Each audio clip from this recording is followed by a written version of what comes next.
Frank Sinatra needs no introduction. This is not the story of his life or work. This is the story of his family relationships.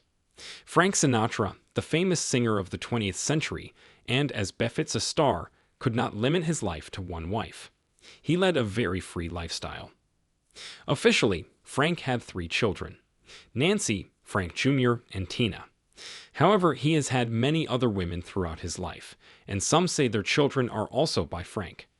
The 3 children mentioned above were from his first marriage to Nancy Barbato Sinatra, to whom he was married from 1939 to 1950. However, Frank Sinatra was married 4 times. Following Nancy, he married actress Ava Gardner in 1951, just a few days after his divorce from Nancy was finalized. Their marriage was stormy. Gardner filed for divorce in 1954, having barely lived with Frank for 3 years. His third marriage was to actress Mia Farrow, known for traveling with the Beatles to India. The couple had been married even less, only 2 years, from 1966 to 1968.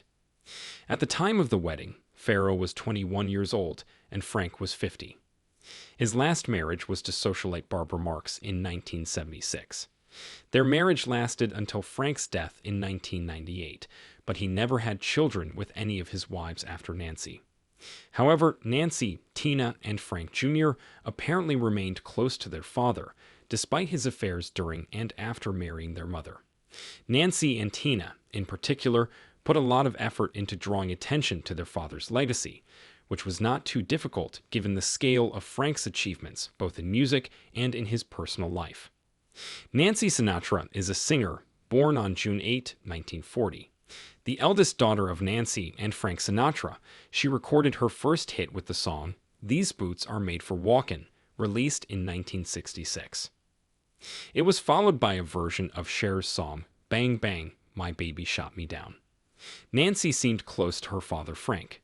She played his daughter in a 1965 comedy called Marriage on the Rocks, and the couple collaborated together again, releasing a duet called Something Stupid. This song was also released on our collection like Melodies and Rhythms of Foreign Pop Music. The song reached No. 1 on the Billboard Hot 100 in 1967. In total, she released 14 full-length albums from 1966 to 2004, with all but 3 released in the late 60s and early 70s. Nancy also starred in several films during the 1960s and 1970s. In 1985, Nancy published a book called Frank Sinatra, My Father.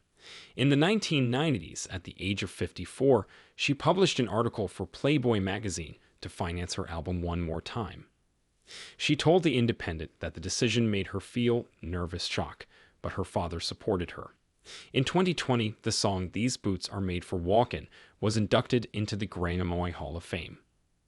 Frank Sinatra Jr. was born on January 10, 1944, and was the only son of Nancy and Frank Sinatra. Although he aspired to become a musician like his father, Frank Jr. ultimately lacked the qualities that made his father such a sensation. In 1963, when he was 19 years old, Frank Jr. was kidnapped by Barry Keenan, a former classmate of his sister Nancy.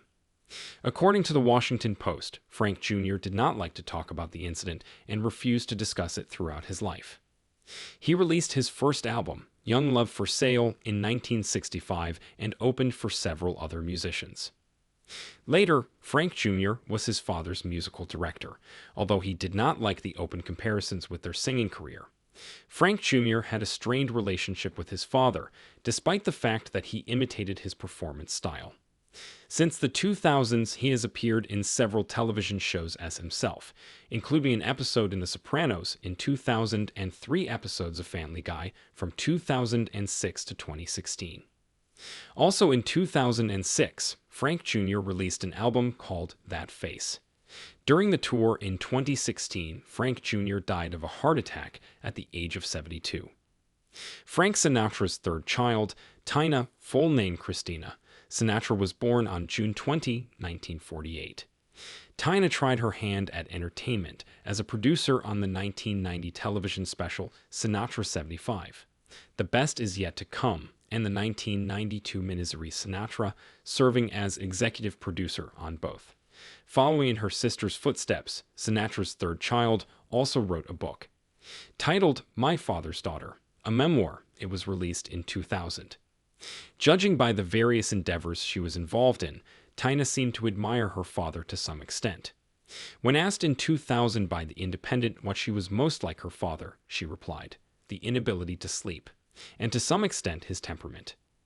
Tina additionally participated in the production of a musical based on her father's works called Sinatra the Musical, which premiered in the UK in 2023.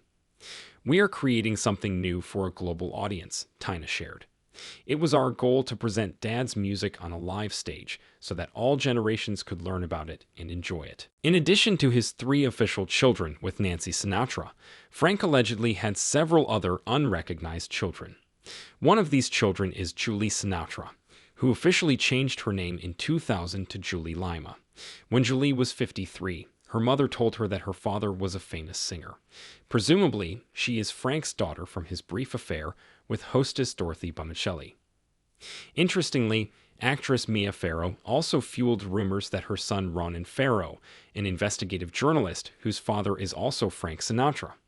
Rumors surfaced in a 2013 interview with Vanity Fair when Farrow was asked if Ronan was the singer's son, and she replied, "Maybe." Although Ronan was born in 1987, almost 20 years after the breakup of their marriage, Farrow and Frank remained close after the divorce. Finally, actress Ava Bartok told The Express that her daughter Dinah is with Frank after a short affair. Dinah goes by the surname Sinatra. Iconic singer Frank Sinatra is one of the most romanticized figures in American popular culture. He was part of the famous Rat Pack of celebrities, which included Dean Martin, Sammy Davis Jr., Peter Lawford, and Joey Bishop, and since the late 1950s, Sinatra and a group of these talented and charismatic performers personified the glory and prosperity of the realized American dream. Sinatra's mystique was irreversibly disrupted in 1966 by the publication of Gail Tallies's famous article on new journalism for Esquire, "Frank Sinatra Caught a Cold." Besides the fact that the old blue eyes turned out to be too human, the article mercilessly showed that the changing currents of musical fashion by the mid-60s were strongly against him. As the years passed, the Rat Pack struggled in different ways with declining income, addiction, personal tragedies, and illnesses. Nevertheless, it was the image of the band in its glory days that provided Sinatra and co. everything that is required for the rest of life until the very end. But despite his stylish image, the last years of Sinatra's life were quiet and modest. The singer became increasingly isolated against the background of deteriorating health as he entered his 9th decade. And his last meal was touchingly unremarkable, a grilled cheese sandwich. At the peak of his career, Frank Sinatra's health was beyond doubt.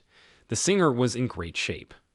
But as the decades passed and his Rat Pack accomplices died one by one, Sinatra's career began to decline, and a growing list of illnesses and urgent conditions became his constant occupation. His last concert was on February 25, 1995 at the Palm Desert Marriott Ballroom in California. After that, he appeared at public events several times. In particular, he was awarded the Congressional Gold Medal in April 1997. But behind closed doors, the famous singer was dealing with a growing list of illnesses, including a bout of pneumonia that hospitalized him in 1996, bladder cancer, heart and lung problems, and high blood pressure. It is reported that in the last years of his life, Sinatra became increasingly paranoid and anxious. In 2017, his former manager, Elliot Weissman, revealed that the man he called the boss had also started abusing an antidepressant called Elevol. The drug, according to Elliot, led to a decrease in the singer's cognitive abilities in the last years of his life and accelerated his retirement from public life.